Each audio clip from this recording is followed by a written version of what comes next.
Vous êtes sur Star 21 TV, merci de nous préférer, bonsoir et bienvenue dans cette édition hebdomadaire, l'essentiel de l'actu de la semaine révisité pour vous. Dans une déclaration publiée ce mercredi 2 juin 2021, le parti de l'Union des forces démocratiques de Guinée, UFDG, a réagi suite à la tribune signée par ses 3 cadres politiques détenus à la maison centrale qui ont appelé au dialogue. L'UFDG affirme que cette question relève exclusivement de la direction nationale du parti et de ses instances compétentes. Une déclaration qui suscite des réactions au sein de la classe politique guinéenne. Le point avec Mariam Bari et Moustapha Diané. Suite à la tribune signée par 3 de ses cadres politiques, détenus à la maison centrale de Koronti depuis des mois, l'UFDG a réagi à travers une déclaration rendue publique ce mercredi 2 juin 2021, tout en rappelant un principe.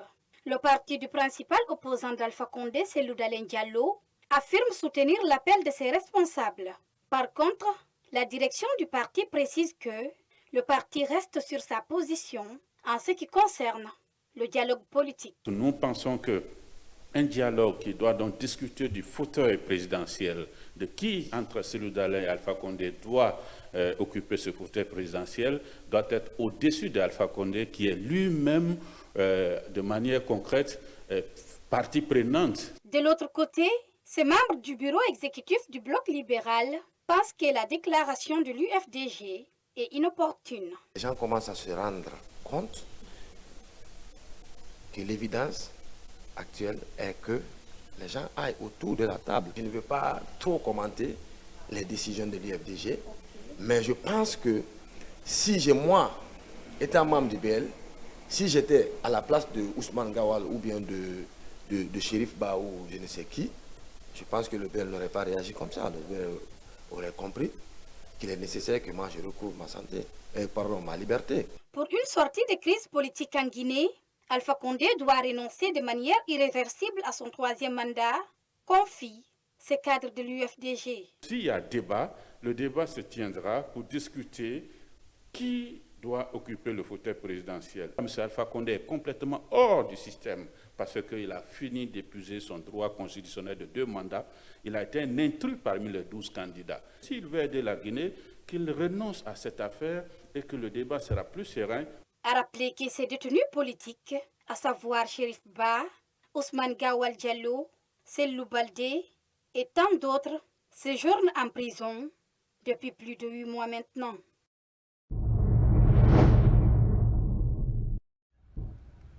Ce jeudi 3 juin 2021 s'est ouvert le procès en appel du dossier Omar Sylla alias Fonike Mengue. Programmé pour la suite des plaidoiries et réquisitoires, malheureusement, après un long débat, le président de la Cour, Seydou Keïta, a décidé le renvoi du dossier au 10 juin prochain. Alpha Omar Diallo. C'est un procès qui a connu un début très électrique. Après quelques minutes de discussion entre la défense et la partie civile, le ministère public a requis une peine de 2 ans de prison avec une amende de 20 millions de francs guinéens contre Omar Sylla alias Fonike Mengue. Au sortir de l'audience, Maître Mohamed Traoré recadre le parquet. Oui, mais le procureur est dans son rôle. Mais l'essentiel n'est pas de faire des réquisitions, de présenter des réquisitions. Il faudrait que les réquisitions s'appuient sur des faits précis. Malheureusement, il n'a pas pu démontrer ces faits-là. Personne n'est venu à la barre ici pour dire qu'il a été menacé par Omar Sylla. Parlant de la jonction des dossiers par rapport au chef d'accusation, l'avocat affirme que cela est une violation de l'article 316 du Code de procédure pénale et dit être confiant quant à la suite du dossier. Nous pensons que c'est une violation de l'article 316 du Code de procédure pénale, mais dans tous les cas, si cette jonction a permis qu'on aille vite dans les débats, nous en avons pris acte et c'est ce qui a fait que nous sommes passés aux réquisitions et plaidoiries. Nous sommes confiants. En tout cas, comme je l'ai dit au départ, nous, avocats, nous avons fait notre travail. Si M. Omar Sylla est condamné le 10 juin, ce serait sur la base de considérations qui n'ont rien à voir avec le droit. Le dossier est donc renvoyé au 10 juin courant pour la suite du procès. En attendant, cet activiste doit encore continuer son séjour à la maison centrale de Conakry.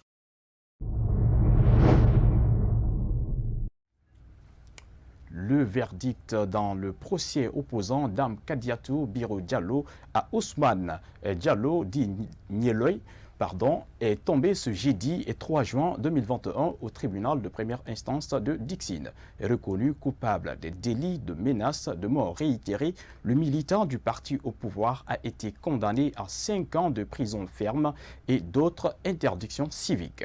Le récit du procès, c'est avec Sayon Kamara. L'affaire remonte au mois de mars dernier où le militant du parti au pouvoir, Ousmane Diallo, connu sous le nom de Nielo, a proféré des injures contre Dame Kadiatou Biro Diallo et sa famille.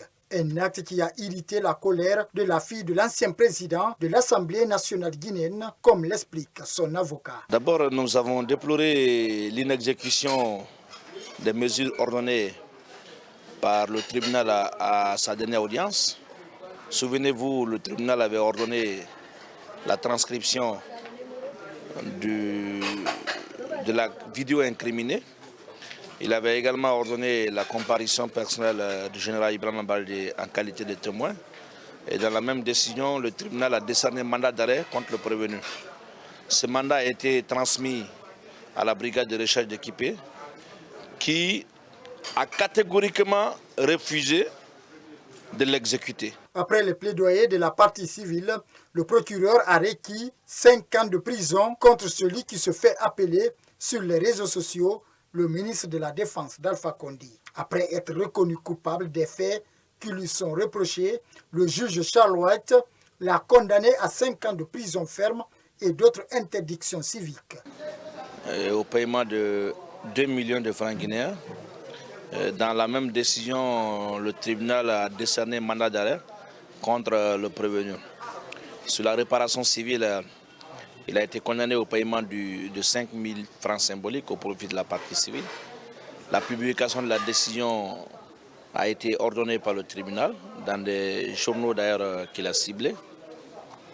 Et interdiction a été faite à M. Niolé de séjourner dans les lieux fréquentés par la partie civile après avoir purgé sa peine. Interdiction également lui a été faite d'héberger et de mettre sur certains réseaux sociaux, notamment Facebook. Cette décision de la justice guinéenne en faveur de Dame Kadiatou Biro Diallo sera-t-elle appliquée? En tout cas, les regards sont tournés désormais vers la police judiciaire et l'ARPT pour son exécution.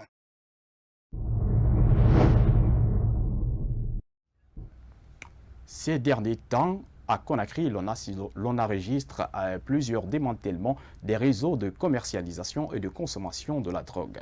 Le dernier en date est celui du camp d'infanterie de Dubrika, présenté à la presse le lundi dernier. En début de semaine, une de nos équipes a rencontré un activiste qui œuvre dans la lutte contre la consommation de la drogue, qui a également dénoncé ce phénomène et interpellé l'État à plus de vigilance. Yaya Oumobari et Moustapha Diané.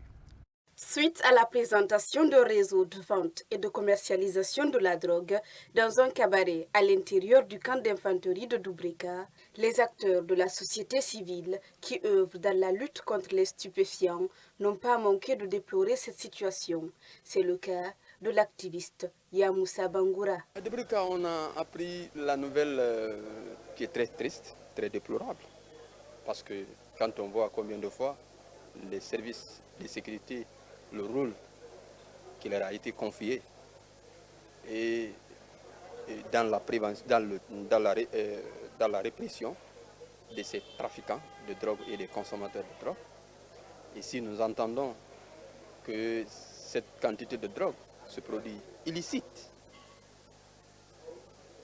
qui crée dans nos sociétés des problèmes d'ordre social, sanitaire, mais aussi sécuritaire.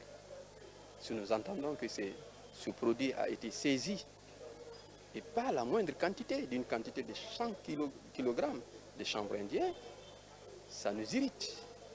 Le démantèlement de ce réseau dans un camp militaire laisse planer le doute sur un possible échange des stupéfiants entre citoyens et militaires. Cet activiste interpelle donc l'État. Nous disons qu'il faut que l'État se lève, parce que la réussite de la lutte dépend de l'engagement des autorités. Si l'engagement des autorités est faible, les trafiquants vont gagner sur le terrain. Donc il faut que les services de sécurité puissent jouer leur rôle et responsabilités en matière de lutte contre la drogue. La Guinée est en train de devenir peu à peu la plaque tournante du trafic de drogue. En dépit des efforts du pouvoir de Conakry, le dernier cas en date remonte il y a moins de 3 mois, portant sur une quantité de cocaïne dont plusieurs hauts gradés des forces de défense et de sécurité ont été notamment arrêtés et écroués.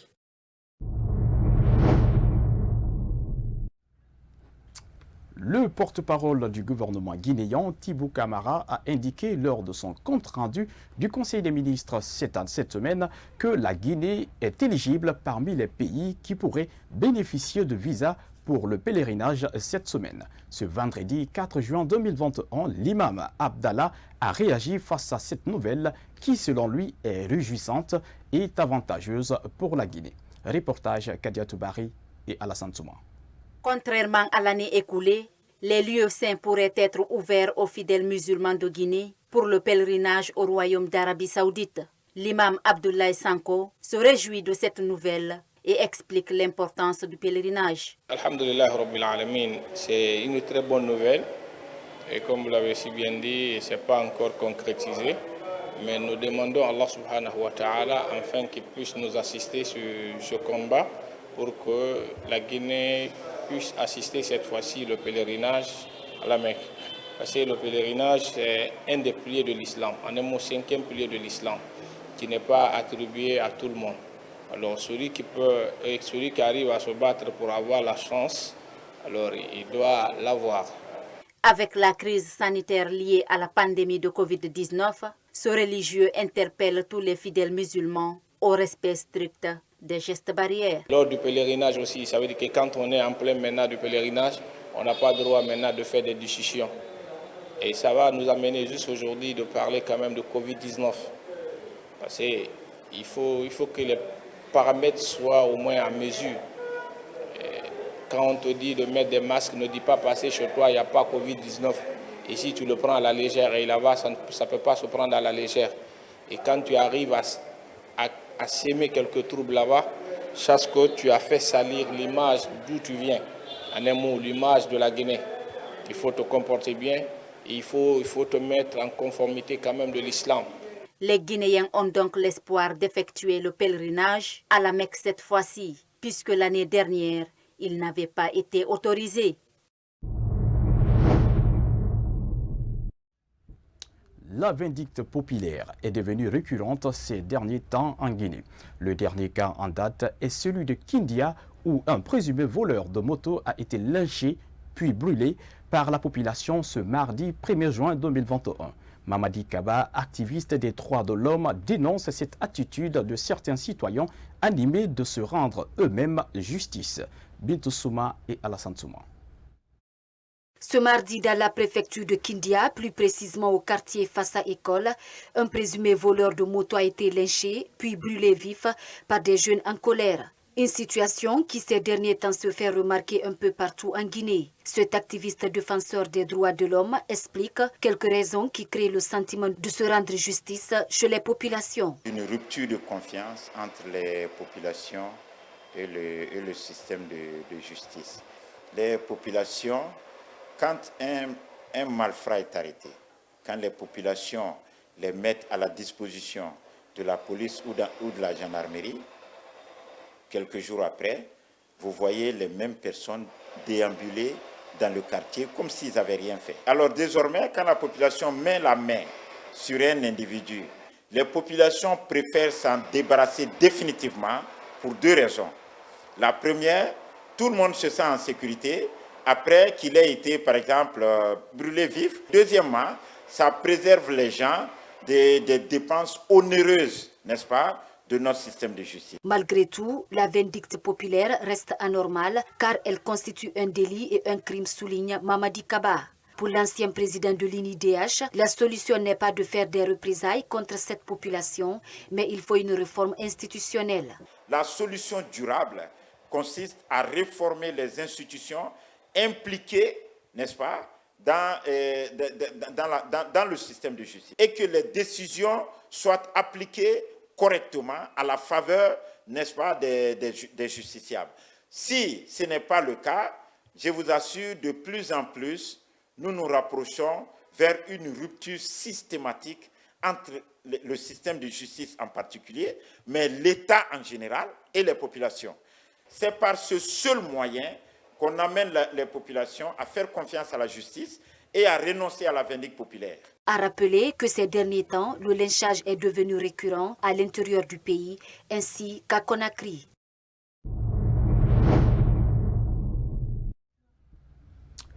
En prélude à la célébration de la Journée internationale de l'enfant en Guinée, notre rédaction s'est intéressée cette semaine à la situation des enfants mendiants à Conakry. Ils sont nombreux, ces tout petits qui exercent cette pratique pour obtenir quelques pièces d'argent en vue d'aider leurs parents. Chose que déplore notre interlocuteur rencontré par Mariama Kindibari. En Guinée, nombreux sont les enfants qui mendient dans la rue à longueur de journée. Des tout petits censés être à l'école passent leur temps à la quête de quelques pièces d'argent. C'est parfois à la demande des parents, en vue de subvenir à leurs besoins. La mendicité infantile n'existait presque pas. Mais aujourd'hui, la situation est devenue tellement difficile pour l'État et donc pour les individus eux-mêmes qu'on ne peut pas ne pas tenir compte de la mendicité. Maintenant, ce que l'État peut faire, c'est créer des centres dans lesquels on peut recueillir ces enfants. On peut recueillir ces enfants, s'occuper d'eux, ou bien promouvoir des ONG. Au quartier Koléa, dans la commune de Matam, l'on aperçoit une petite fille qui guide son père aveugle à l'aide du bois. Leur mission se résume à de simples demandes d'argent. Vous savez que la plupart du temps, c'est malgré eux que les enfants sortent. Si eux, ils avaient les moyens, si quelqu'un travaillait avec un revenu suffisant, il peut maintenir ses enfants à la maison. Mais si le revenu n'est pas suffisant, il ne peut pas. Si madame sort, elle ne revient sans beaucoup de revenus encore, elle ne peut pas aussi. Donc, c'est tout un problème social, socio-économique à examiner. La célébration de la Journée internationale de l'enfant en Guinée devrait donc permettre aussi de statuer sur la situation de cette catégorie d'enfants qui visiblement sont sans avenir. De l'autre côté, ils sont environ 120 000 enfants qui chaque année souffrent de la forme la plus mortelle de la malnutrition en Guinée.